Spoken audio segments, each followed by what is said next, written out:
Yo, we get all that heat. I know, right? That'd have been a disaster. Okay, we should be good. So, chat, we got something interesting for you. We're going to put y'all on a treasure hunt. We're going to make y'all run all over the place. Foots. Yes. We're going to give them a 3-part series.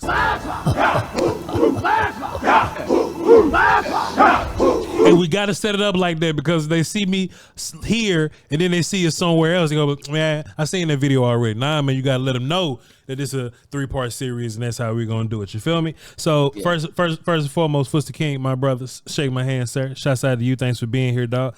Just got a little bit of Cowboys, man. The rookies are reporting. Yes. To the camp and all that. Yes. You know what I'm saying? And I think that's important. Foster King, because first of all, like we need him. We ain't had no free agency. We need him. We need him. This is your free agency. We need them to catch up at an alarming rate, Foots. So I just want to talk about a handful of things that's important. I want to talk about some of these veterans being pushed, and I want to talk about how these rookies are going to push them in what way. But first, Salt and Pepper Lounge came out, Foots, last night. We had a fantastic time up in there, listening to some fantastic music there, Foots. And what I want to do, I played this clip for my audience yesterday, and I want to play it for you. And I want to get your thoughts and reactions on it real quick. Let's go. Sam Williams, I don't think he got a whole bunch of media training. Look at that look on his face. That's not the look of somebody that got great media training. Sam want to say some controversial shit real quick. He want to get into it. I'm gonna tell you what it is, huh? Yeah. I'm gonna run this clip and then we're gonna come back and talk about it for us. Here we go. Of Zimmer at this point, just working with him and how different he will be, and Dan Quinn and his approach with you guys.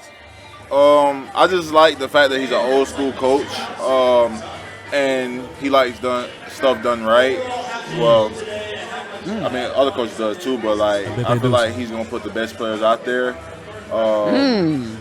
Yeah, and I like the defense. I really love that defense. I love the defense. It's gonna be a lot of fun this year. So. What is the So you ain't like the last one, Sam? You didn't like the last one, Sam? Foots, out of all this mess that I just consumed, I think this the hardest part right here. Hold on. He likes stuff done right. Hold on, wait. Other coaches does right too, here. but like I feel like he's gonna put the best players out there. Man, Foots, what that mean, dog? You know, the I like stuff done right was interesting. Hell yeah. But you know, the one that was super interesting was he's gonna put the best players out there. What that mean, Foots? Was there maybe some type of allegiance to Dorrance Armstrong? Let me get my little mic set up. Let me fix my shit too. Yeah, Was there an allegiance to Dorrance Armstrong, Voch? Mm-hmm. Was there allegiance to guys who you hear Sam say he's gonna put the best players out there? The deal with Sam is this, Voch. I think that the talent is Sam may have the best talent outside of Michael on his team. Okay, Foots, fix that. Okay, you good? You straight? You good? I'm good. All right, go ahead. Best talent on the team except Michael. Go ahead. Except that okay. Maybe Sam was shooting and caught himself. Yeah. You definitely could call. He definitely caught himself when he said, the other coaches everybody do it the right way. All coaches yeah. He caught me, like you said, the media training. So you know, I don't know. That was interesting, Voch. That was one of those ones where you say, okay, Sam, I get what you're putting down. You want a chance. You want to do your job. You want to play. Mm-hmm. Now, Sam, show me. Now, Sam, show me. Now, Foots, do you think? And I ain't saying this is no direct shot. Mm-hmm. And I ain't saying Sam a hater or nothing like that. But do you possibly think that when Dorrance leaves and Dante leaves, that Sam is going, I bet. But Marshawn Kneeland gets here and not Sam going, hey, man, I hope it ain't no favoritism, you know what I'm saying? And, you know what I'm saying? Because if it's a day one situation, me versus Kneeland, I think I got him in, certain aspects, you know what I'm saying? I hope ain't no favoritism going on. And maybe him meeting Zimmer maybe assured him that Kneeland just won't come in starting day one because he's his draft pick. I think so. We potting the day, we potting the day, sir. Come on. Yeah, I think so. I think what it is Sam is saying, listen, but if I'm looking at his body language, Voch, he legit looked happy. He looks confident. Like he looked like, and so I think that he's been told, listen, Sam, if you telling me right now, I think he's been told, Sam, this is your job. Now, I also think if one thing about Mike Zimmer that all these guys know, and I'm pretty sure they and Wanye talked about it, and if you're not doing your job, somebody else will. Sure. And he means that. So in the sense of, I do think that there were times last year that Dan Quinn would not pull certain athletes off the field, no matter what they did. J-Ron Curse being one of those guys. You could say the rotation at the end. Dorrance. Because Dorrance being one of those guys, sure. Especially in the run.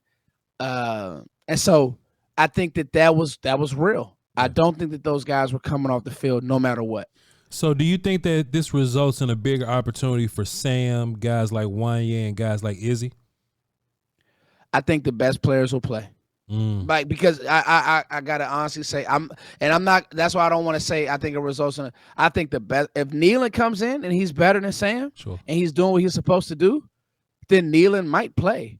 Like Mike is old school, and most old school coaches, they don't have favorites. They don't play the favoritism game. Yeah. How much have you seen from Ryan Flournoy from Southeast Missouri State? I watched a few games. Okay. I really went and watched his Senior Bowl practice. He's a bigger player than I thought. Yeah. Faster player than I thought. Yeah. He's gonna push some players. He's gonna push for receiver 4 reps. Push who though? Push who in particular? I think that's super important. Because look, something else that we said last night in the Salt and Pepper Lounge, I just encourage everybody to go watch that live stream, right?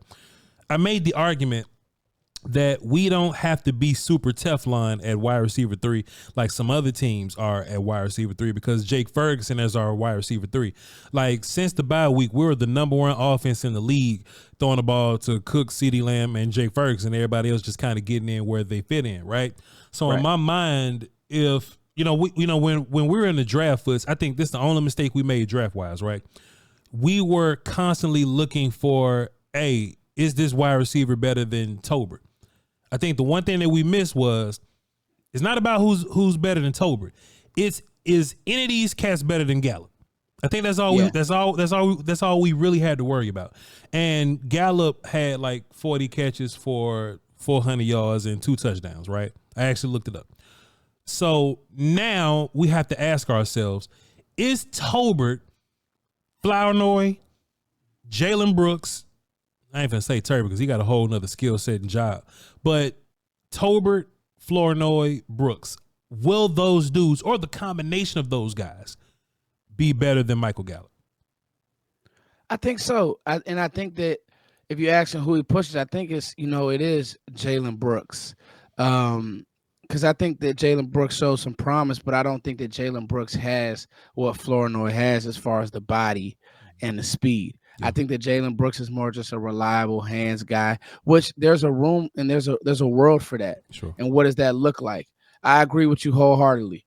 Your tight end 1 is probably better than most receivers in the league. And with the jump he's going to take, he's going to be I'll probably say he'll be your 2 option this year as far as him and CeeDee Lamb. Sure.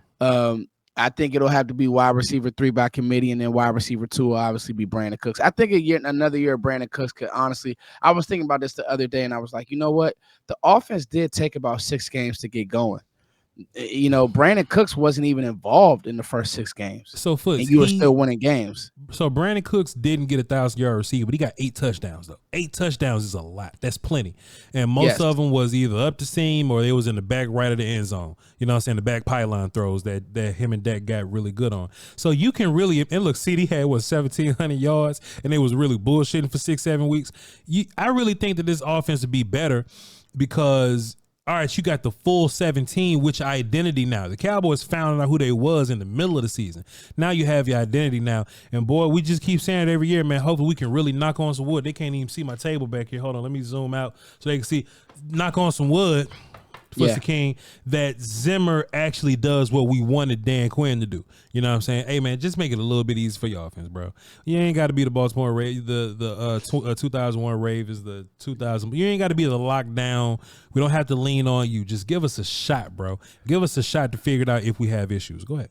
I think, too, Voch, listen to the players. They're self-aware of what needs to be fixed. Yeah. And that's all I can ask. And Wanye was the most unpolitical. And I watched his interview with Brock Hoffman. It was a really good interview. And he said, listen, I don't know how to say it. I don't know how to sugarcoat nothing. We're going to stop the give me a bleep, Voch. We're going to stop the mother. Hey. All right, go ahead. We're going to stop the run. Yeah. And when he said that, I said, you know what? That's all I can ask for. Sure. You know, as somebody who covers this team, you cover this team, Voch, we weren't fitting things correctly. And that's where, if you're saying that in the offseason, you can't tell me that Wanye, Sam, these guys are looking at it and saying, man, look at how we fitted things, how we aligned to things. And that's not a shot at Dan Quinn, but it is kind of because they weren't doing things schematically that made sense. Sure. And I think Zimmer's coming and say, listen, everything y'all did last year, throw it away. Yeah. Love y'all. I know you guys can get up the field. We're going to do some things scheme-wise, technique-wise. We're going to practice things a certain way to where some of these issues, we're not doing it this year. And what we're going to do, Wanye also says something else interesting, Foster King, but we're going to save that for this part 2 that we're going to do over on your channel. So everybody that's watching this right now, run over to Foster King channel so y'all can see the part 2 of this conversation, because I think Wanye made a fantastic point. We'll catch y'all over there, y'all. Salute.